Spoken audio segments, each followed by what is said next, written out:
Now, the next guest that is going to be joining us is God. Angel Monjarás, and just setting up the lower third on all of this. One moment, Angel. And thank you, Astro Sets, for this sub. I'm actually going to give you guys cute dog thanks. Except for there's no dogs on screen. Let me see if I can get dogs on screen. There are no dogs up here. Never mind. There are now Cheerios all over my floor for the cute dog thanks, and there's no dog. Um, so bear with me, Angel, one moment. I'm just trying to get your name underneath your face. And thank you everyone for your patience, and thank you everyone for supporting our show. For those of you just tuning in, my name is Dr. Pamela Gay, and I am your host for our 10-hour celebration of the 365 Days of Astronomy podcast. We launched as part of the International Year of Astronomy on January 1, 2019, and we're still here today. And now I have Angel on screen joining me. Can you say hello to everyone, Angel? Hello. We can hear you loud and clear. Okay, great. All right. Well, thank you for having Pamela. It's been a long time. It has. Yeah, yeah, And and I'm trying to use my phone as a monitor here. So yeah, so okay, it will be about 30 seconds behind, just to yeah, warn something like you. that. But you can Okay, see on it that I don't actually show up. So poor Angel is seeing me with this green tent behind me that is the monstrosity of my green screen. Um, but the rest of you get to see something much better produced. So Angel, thank you so much. Can you tell everyone where you're coming to us from? okay. I am live from Mexico City right now. That's my hometown. That's my place of work as well. And And well, we met. Oh, wow, like 10 or 11 years ago, something like that. Yeah.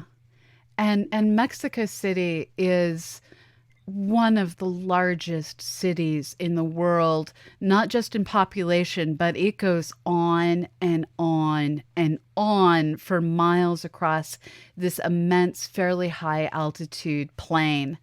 And Yeah. you're surrounded by volcanoes and mountains and history and archaeology. And during the International Year of Astronomy, your city, more than any other, hosted massive events of getting people out to celebrate the sky that we share. Can you share with our audience some of the things that you were able to accomplish down there? Oh, we have a very active astronomy community here.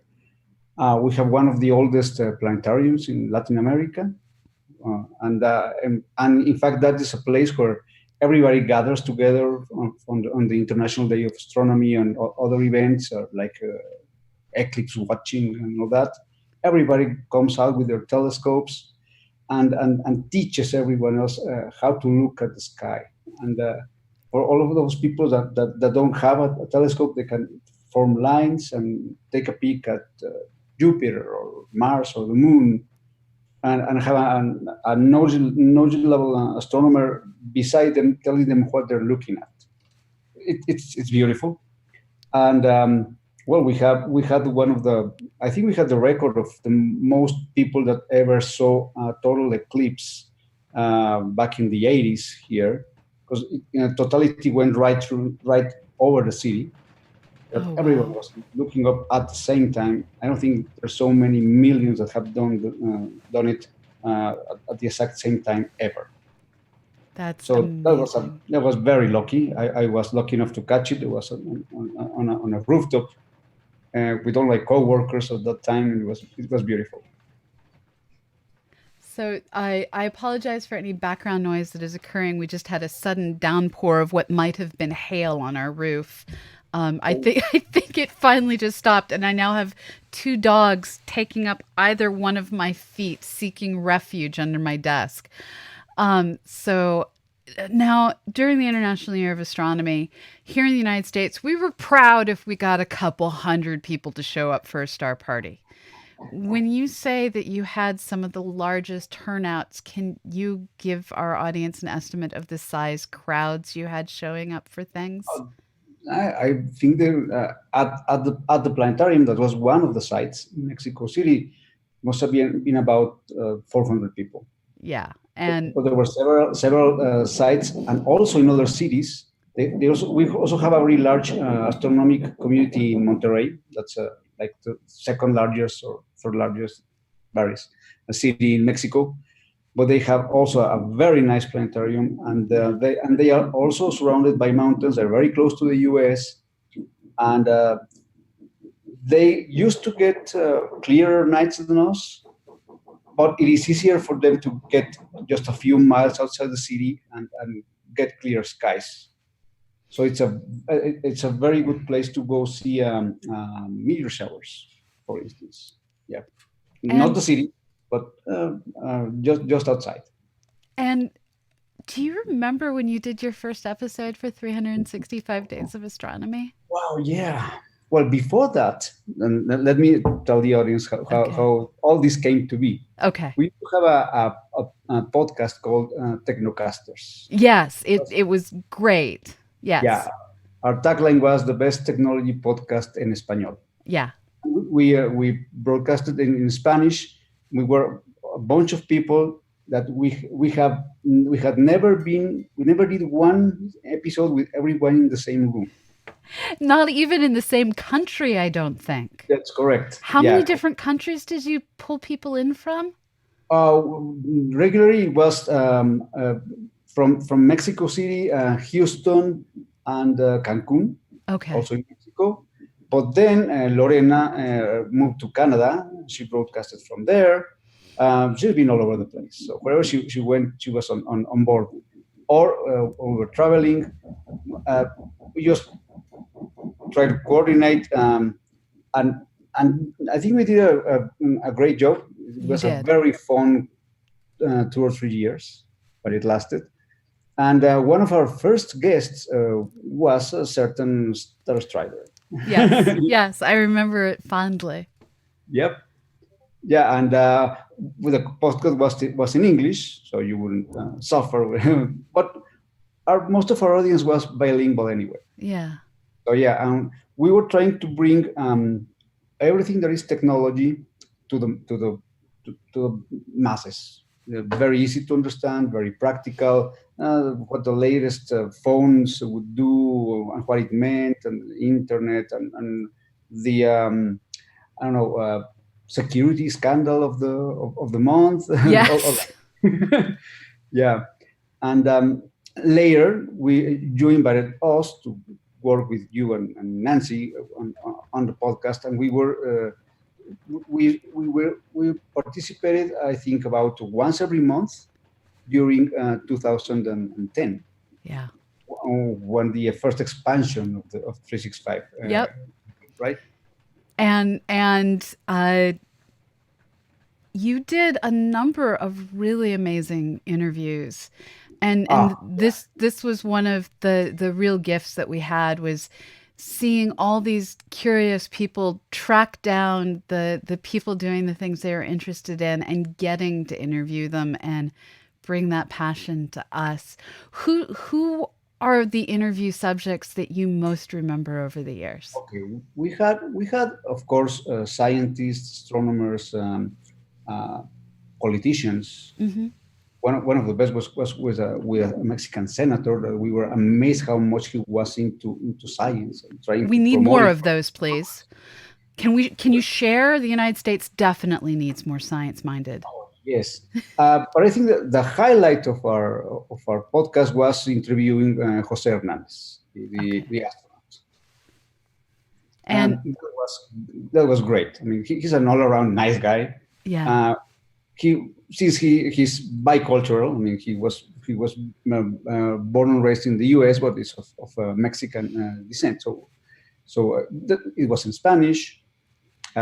He had just returned from space. He was the first astronaut tweet bilingually from space. And that was way before he ran for Congress, if you remember. It was a great interview. He's just a very down to earth guy. Funny thing to say about him, but Down to not, earth guy who went to outer space. oh yeah, yeah. I think that was the best one, the one that I remember more fondly. Yeah. That is now how do you get a hold of an astronaut? Well, it helped that Juan and I were living in Houston at the time. He's a native of the area. Yeah. His mother's restaurant used to be there, or is still there, as I recall it. So I think it only started with Juan going to have lunch at the place. Okay. So he was kind enough to get in touch with us after he left his contact number with the people at the restaurant, and that's how it started. And he said, "Yes, sure." And if it's even better if it's in Spanish. That that is awesome. Now with everything constantly evolving with all we understand about the universe, it seems like there's never a lack of new material, new things to learn. As we've been doing this for basically a decade now, what are your favorite things to look back on that you might not have ever expected to happen? Wow! Now we're going into the science fact meet science fiction and all that. Yes. Yeah, I remember I did a segment for the podcast where we talked about how much astronomy itself had changed.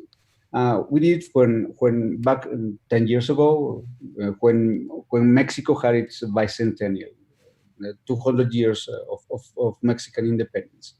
So we told the audience, okay, how was astronomy 200 years ago Yeah. when Mexico first became independent? And we told them, well, back in 1810, we only knew about 7 planets. There were no knowledge of any Mars canals, much less of the Martian moons. Nobody knew they existed. Yeah. There was no knowledge of the red spot on Jupiter. And we have discovered one asteroid back in 1810. And we thought it was a planet. We called it a planet, and it will always be a planet for me. Team Ceres. Yeah, I knew that was you were going to like that. 100 years later, we had already invented the first rocket. Yeah. But in 1910, Einstein's theory had just been published. We already knew there were other galaxies, and the planet count was up to 8. Yeah. We had Neptune. No Pluto controversy. We had just 8 planets. Right. So our knowledge of the skies was really ridiculous compared to what we know today. But if you look at what people knew back then, you mentioned that Mexico is a very cultural rich place. Yeah. The Aztecs, the Mayans, the Toltecs, all of them knew so much about the sky. They knew how to place their buildings so that on the equinox, a certain window made the sun rays point to a very important place. Yeah. So and all that kind of got lost. And we had to rediscover all of that. It not only happened here in America, it also happened in Europe. Yeah. So yeah, we had. So it is when we tell the people about how much we have come to know since those days. That's when it gets their attention. It says, okay, what I learned as a kid is no longer necessarily true, and what my kids are learning at school, it's something I had never even thought possible. And what I really love about your part of the world is some of the most amazing archaeoastronomy sites are down there. And so are some of the most cutting edge research departments. I've had the honor of getting to give talks down in Mexico City, and this dichotomy of the Mayan ruins that aren't too far away, where you can see how Venus is depicted in the architecture, and the changing positions in the sky become the shapes of serpents. And then to talk to people who are working to figure out black holes, dark matter, the most un, unimaginably great science discoveries of the modern era, all in one place. It's kind of crazy to think about how many millennia astronomy can be encapsulated there. Have you gotten to go visit any of these archaeological sites? Yes, I mean, mostly we have, I don't know, I would say maybe 100 archaeological sites. Yeah, Most people know about the most famous five or eight, right? right. Like Chichen Itza, and Teotihuacan, and but virtually every one of them has a building with astronomical significance. Yeah, It's a constant.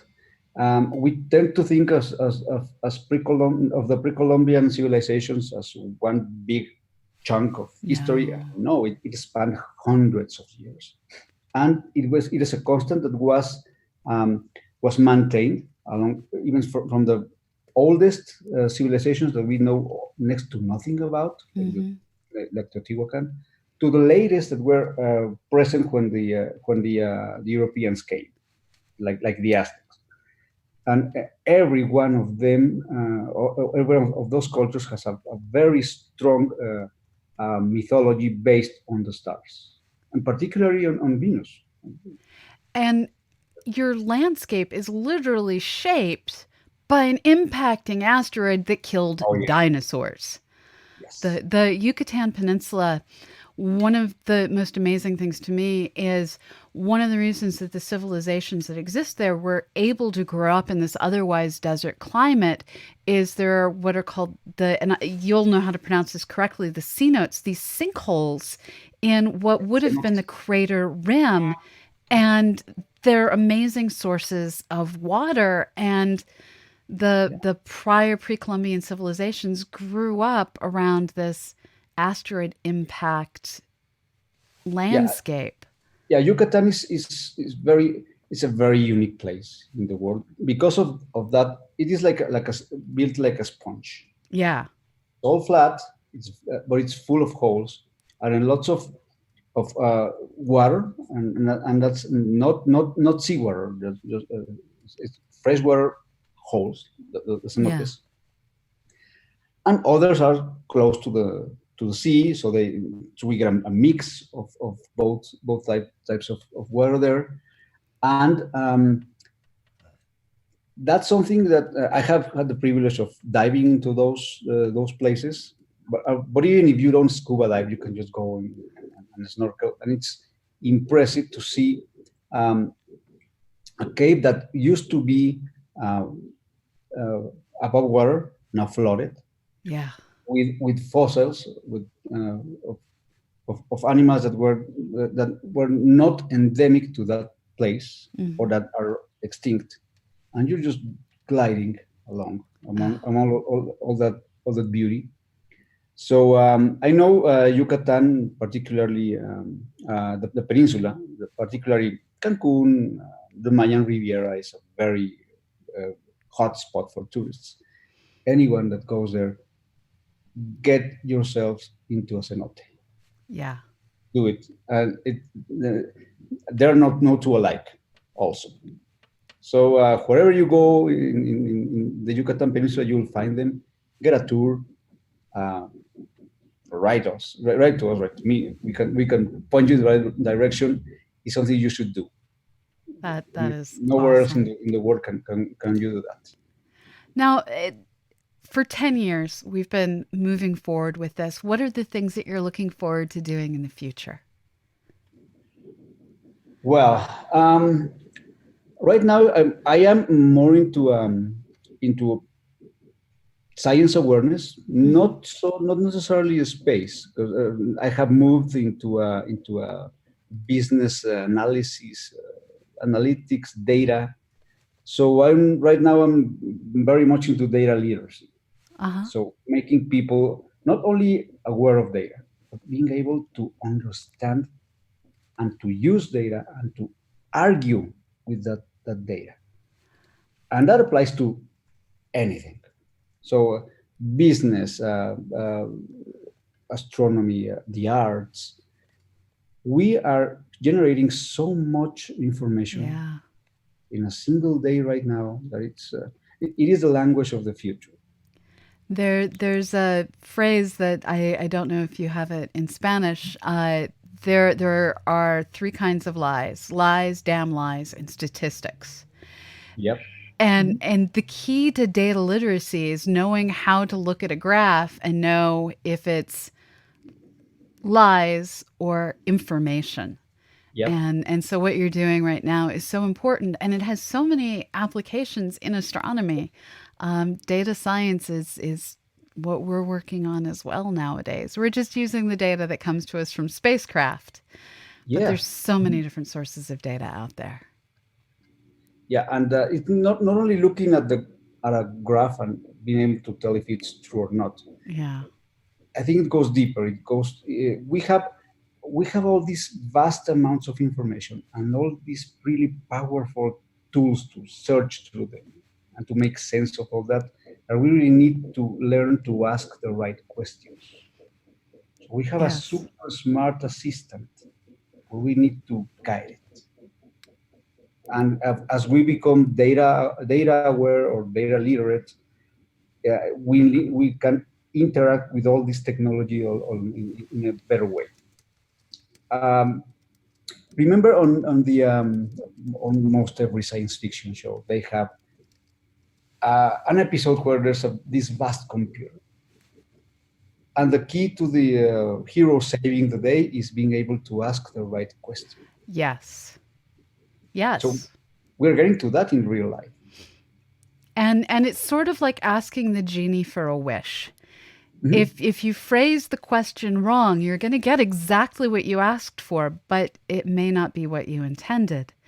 And Correct. learning how to ask the questions when you're dealing with big data can sometimes be the hardest part. Yes. Yeah. So that genie is real, and it's called whatever you want to call it, the internet or Google? Google. Or, yeah, but it is our responsibility to use it right. Yeah, it's true. Oh, Yeah. go ahead. Okay. I was just remembering one of Carl Sagan's quotes. He came to Mexico many years ago. I was lucky enough to attend that lecture, Oh, wow. and he spoke about all of our technology. The Chernobyl thing had just happened. Um, the shuttle accidents had just happened. So that was 1986. Yeah, something like that. Yeah, and he was telling us we need to decide if we are going to use all these great tools to kill each other or to take us to the stars. Yes. Yeah. These And are the things that we still true. struggled with. It is still true. Yeah. Yeah. Mhm. And correction, that was 1988. Chernobyl, I believe, was in 88, and Yeah. Challenger was 86. Yeah, there was a big science summit in I think in Acapulco here in Mexico too, and in parallel they had like a round table with several scientists in the Anthropology Museum in Mexico City, another must do place here, and yeah, he attended there, and uh, that was so great. That was before my podcasting days and all of that. I wish I had been able to interview him, but yeah, Ah, yeah. Well, here is to a bright and star filled, statistically significant future. yeah. It has been a pleasure having you join us, Angel. Where can people learn more about what you're doing? Okay.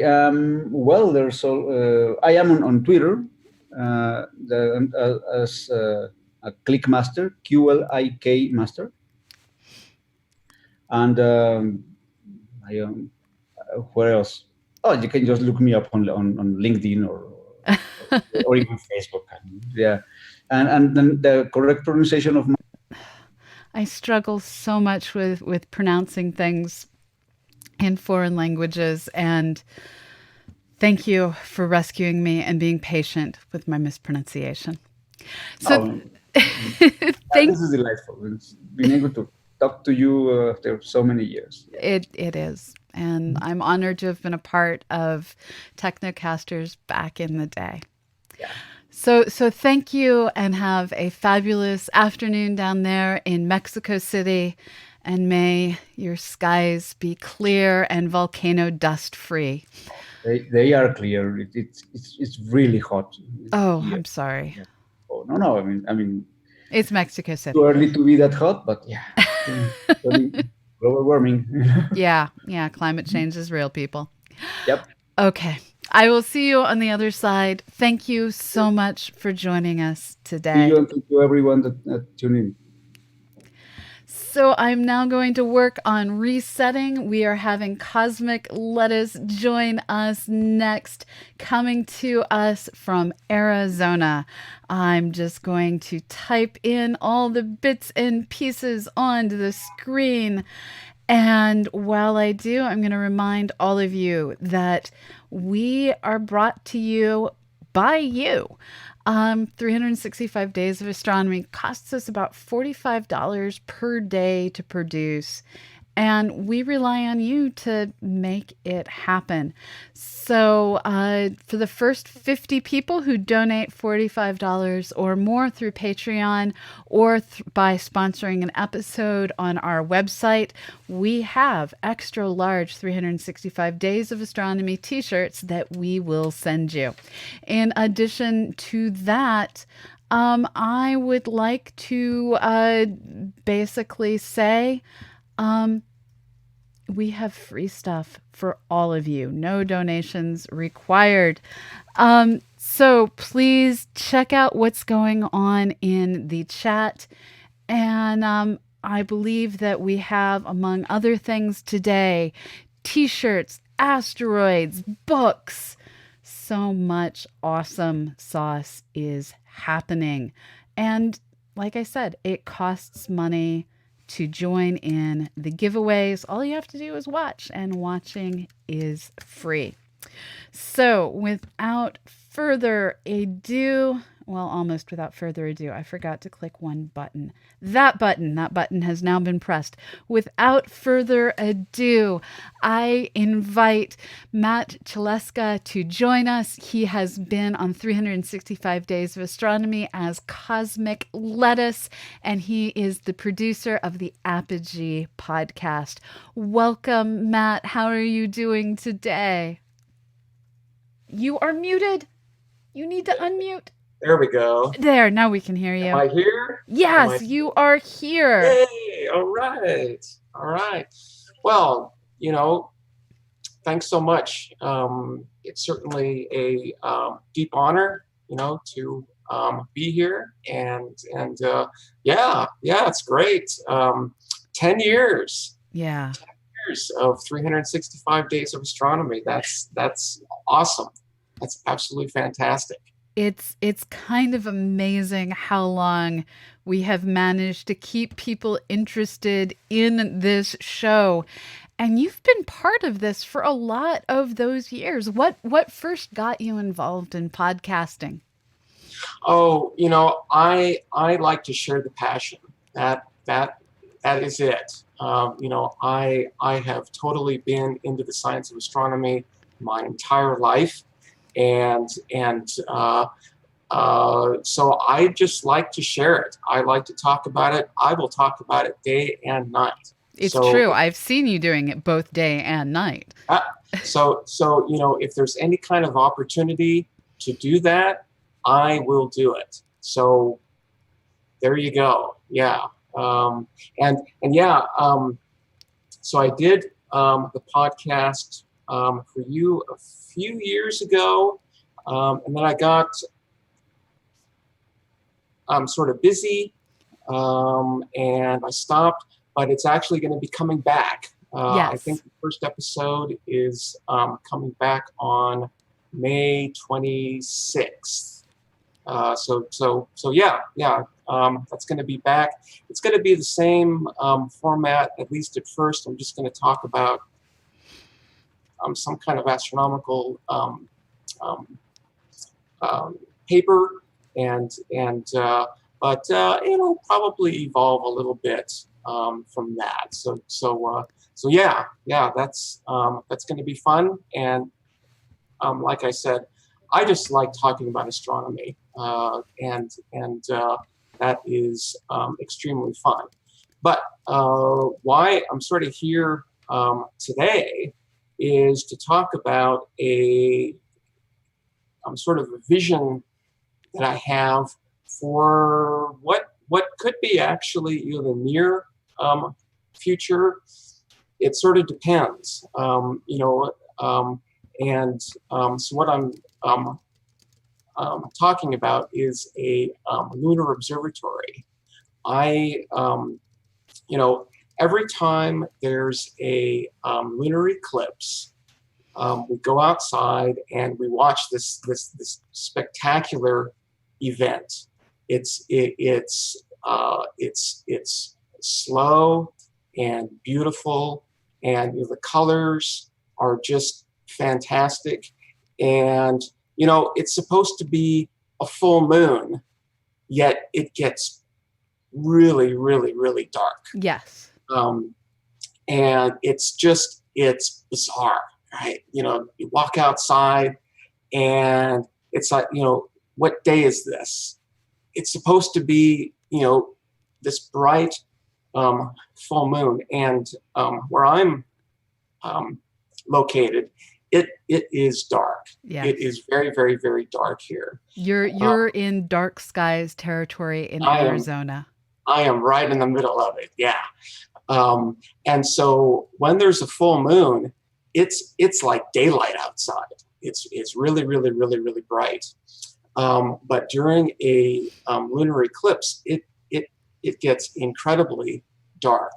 And you look up and you see this blood red moon. It's also got some blues and some yellows and some whites, and lots of colors. And so each time I look at these things, and every single time I'm like, I've seen a lunar eclipse, but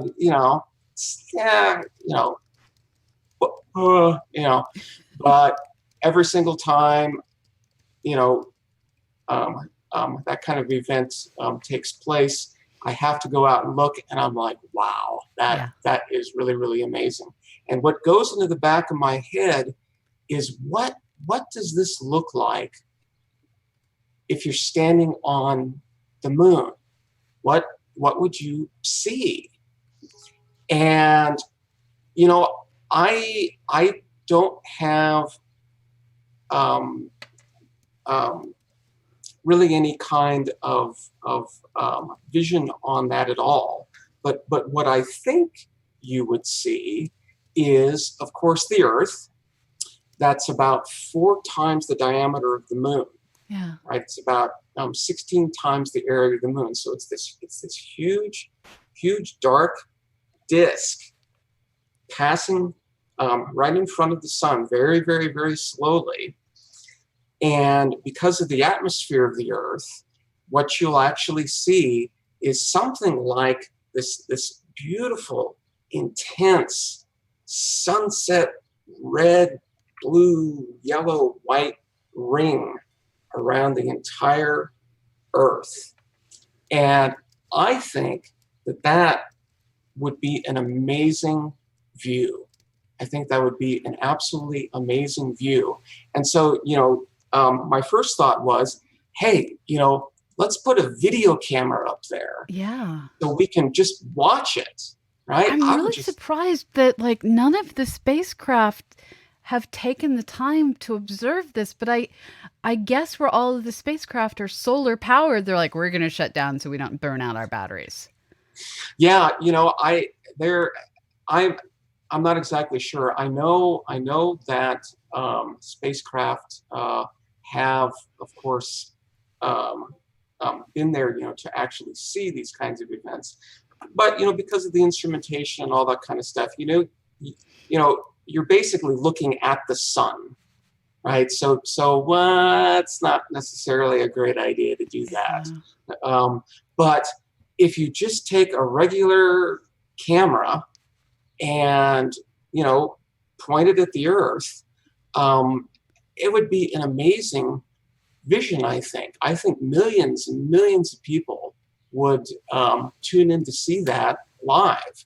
And it can be done live, because it's just a 1 second delay or so. So that kind of thing could be done live. And so I thought that was really, really great, and that should actually be some kind of a commercial venture. That can be probably done. But then I thought, it's like, okay, well, you need to launch the thing. You need to get there, you need to land, you need to point it. There are problems in terms of temperature and dust and,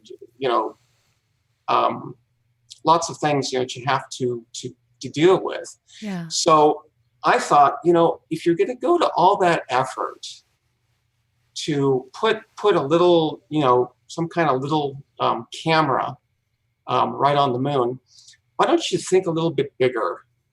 And let's put a sizable telescope there that can not only be used as sort of, you could piggyback some kind of video camera, to watch the lunar eclipses, but let's set up a permanent observatory there so we can do science the rest of the time, right? We have a lunar eclipse maybe 2 times a year, but you've got the rest of the year to actually do science. And we have wanted for a long time to have some kind of permanent, active presence there, right on the moon. One of the things that I struggle with is it's like, well, why? What are we going to do there? And there are lots of thoughts about that, but to have an observatory right on the moon, a sizable scope too. I'm talking about probably less than a meter, but somewhere around that size, where you can do some real science, and actually have this as a commercial venture. Don't really want NASA involved at all. I don't think that we have to do that anymore. We have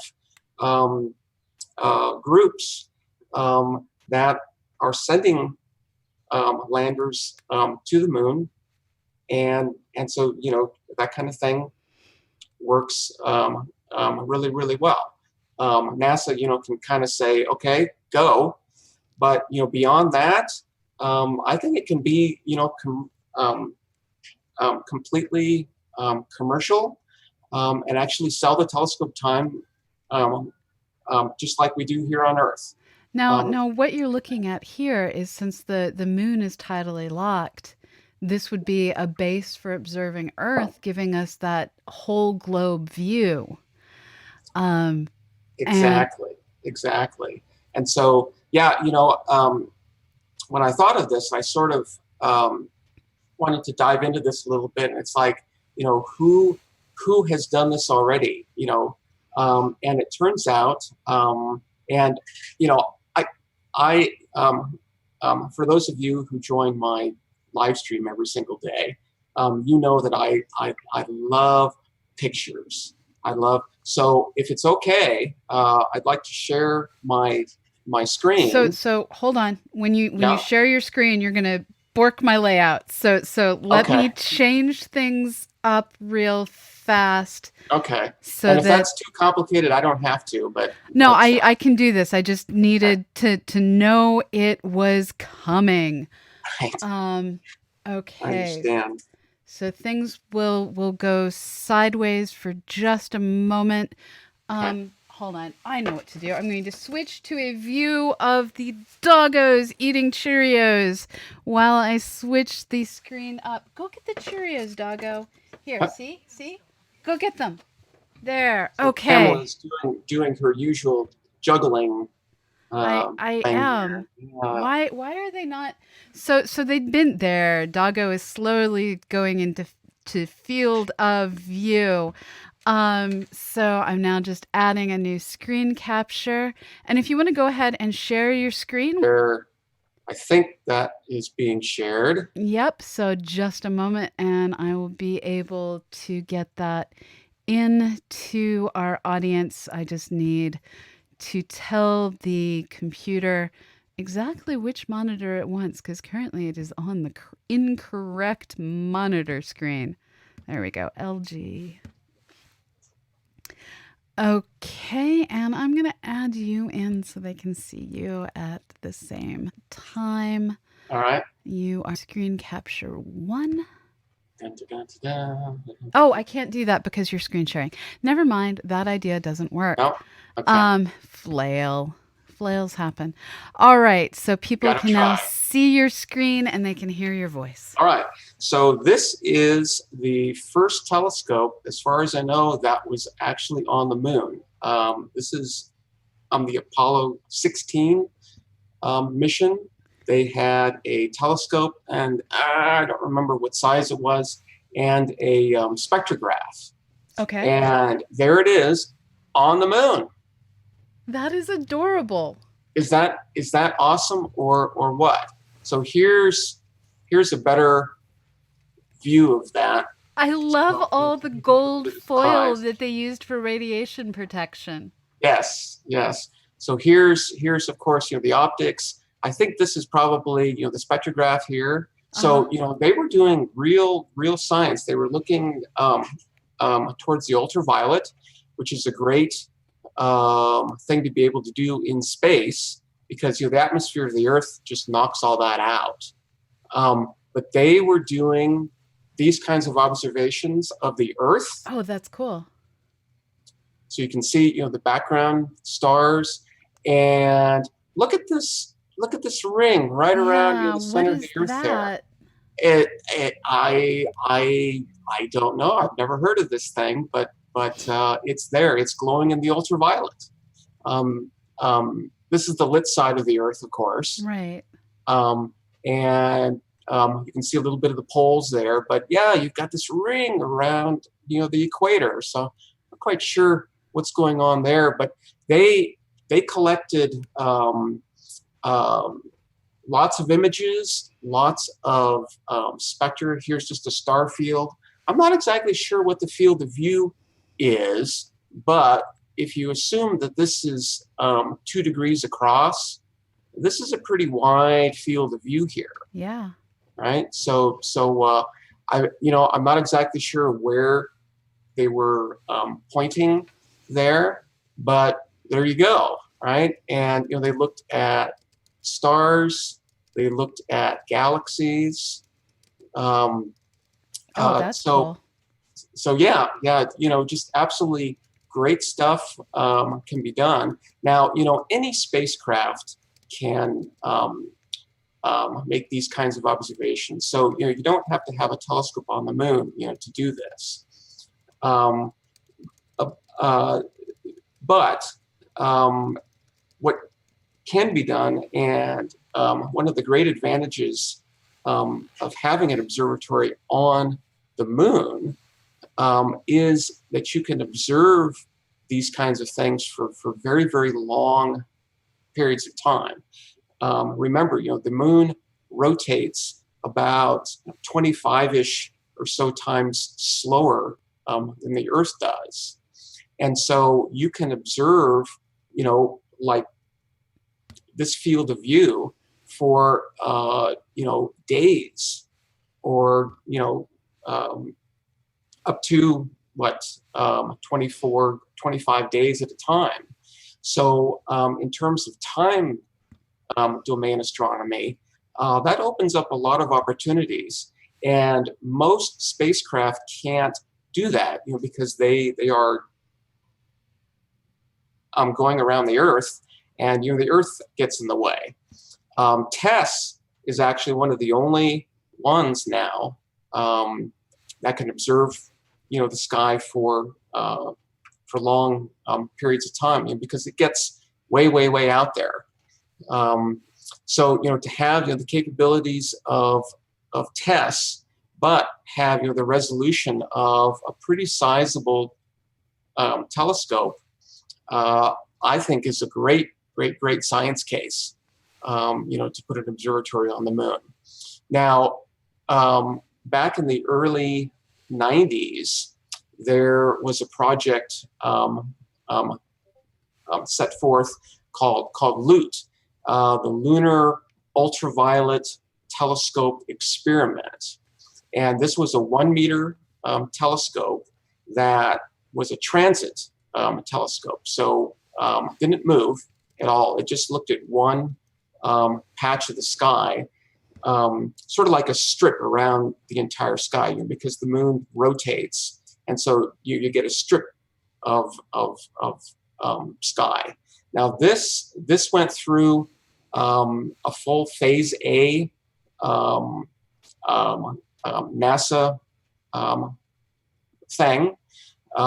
They worked out all the details in terms of thermal control, in terms of power, in terms of the lander, the optics, everything. It's all been worked out. It's all been done. But because of the limited field of view, and of course limited dollars, this project never actually went forward. But John McGraw, who was actually, I think he was the lead project scientist on this or so, he still wants some kind of scope on the moon, and I've talked to him about doing that, and he's like, yeah, man, do it. So these kinds of things have been thought about for a long, long, long time, and they're completely doable. In fact, the Chinese have a telescope on the moon right now. It's 15 centimeters, and they've come up with a really, really neat design. The telescope itself is all back here on the left, but they have this flat mirror that they use to point. And so this sort of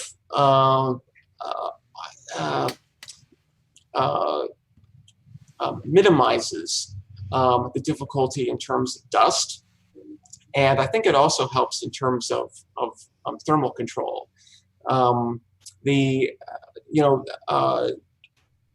You definitely have to worry about variations in temperature, because all these things expand and contract as they get hot and cold. And so, being able to control the temperature is a really important thing. And so, what I'm thinking is to put some kind of observatory on one of the poles of the moon, where at least the temperatures aren't as extreme.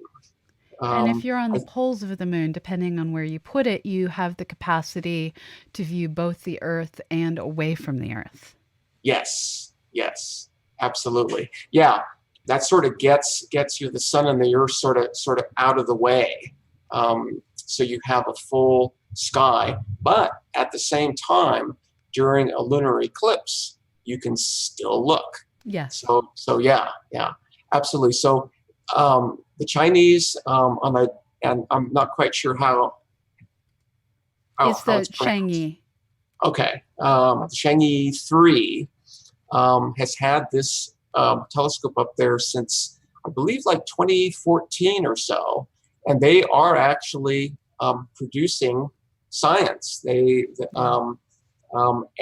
they have claimed to have actually observed lunar eclipses, but I have not seen any pictures of it at all, which is a real bummer. And I'm not quite sure if they don't want to share or if we don't want to look. I think it's more a matter of we just don't have the images yet, and that is all right. Yeah, yeah, that's all right. So all right, so I'm going to stop sharing. There we go. Okay, so let me rearrange my screen. We're going to go back to a doggo butt for a moment. Hello, doggo.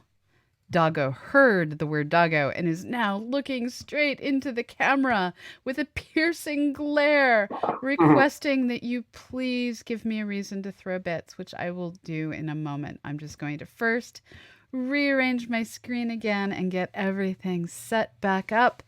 Okay, so here we go. Here we go. There, Eddie, get the Cheerios. So, for those So of you new to the channel, we say thank you the best way we know how. And this is with cute dogs. So, when you do things that we want to say thank you for, we throw Cheerios at the dog. And really, the dog loves Cheerios.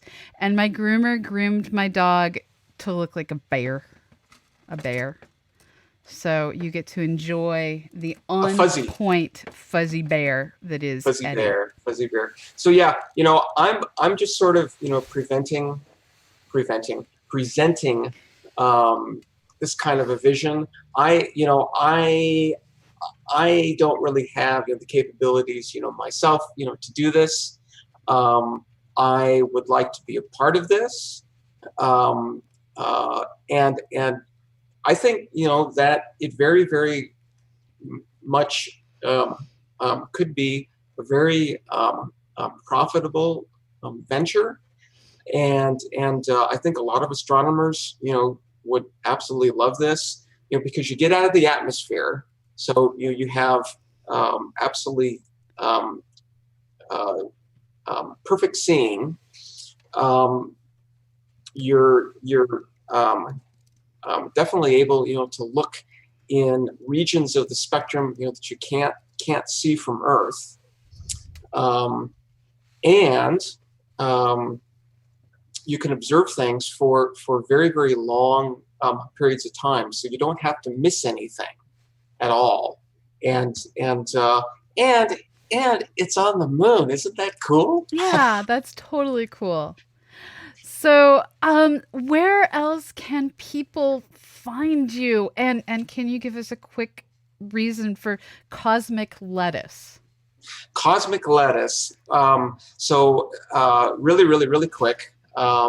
I once was a market farmer, so I grew vegetables for market, Uh-huh. and you know, um, you have to have a brand of some sort. Yeah. So I'm like, well, um, um, my booth, was very, very small, and that. So it's like, how can I draw, the crowd in, to buy all my vegetables and lettuce and everything else.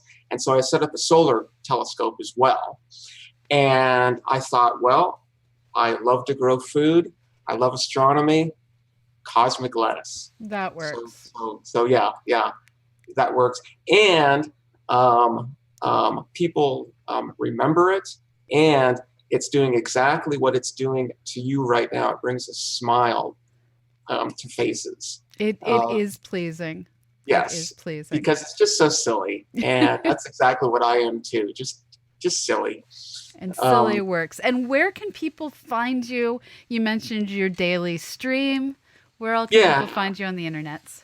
yeah. So on YouTube. I'm doing a daily hangout. Just look for Cosmic Lettuce on YouTube. On Twitter, I'm Astro and Music. I also do lots of music. So those are sort of the two main things. And yeah, I definitely will invite you all to join me in trying to put a telescope on the moon. I think, there is nothing new here. We don't have to invent anything. It's all we simply must do is sort of, put the pieces together and have the will to do it. It's going to be expensive. The Lute telescope, I think they estimated about 250 million for that. So I'm thinking maybe about the same, but in the commercial world, that's small potatoes, right? That's not much. So join me in trying to find ways to fund this. I'm looking for designers to actually go through the design, because we have to design the optics, the lander, all that. A lot of that has already been done, but all those pieces have to be put together. Secondary payload on like a Falcon 9 will get us there, no problem at all. So yeah, let's do it. It's just a matter of will. So sounds great. Let's do it. And I would absolutely love to have that kind of data. Yeah. I think it'd be absolutely fantastic. So yes, thank you very, very, very much. This has been absolutely fantastic.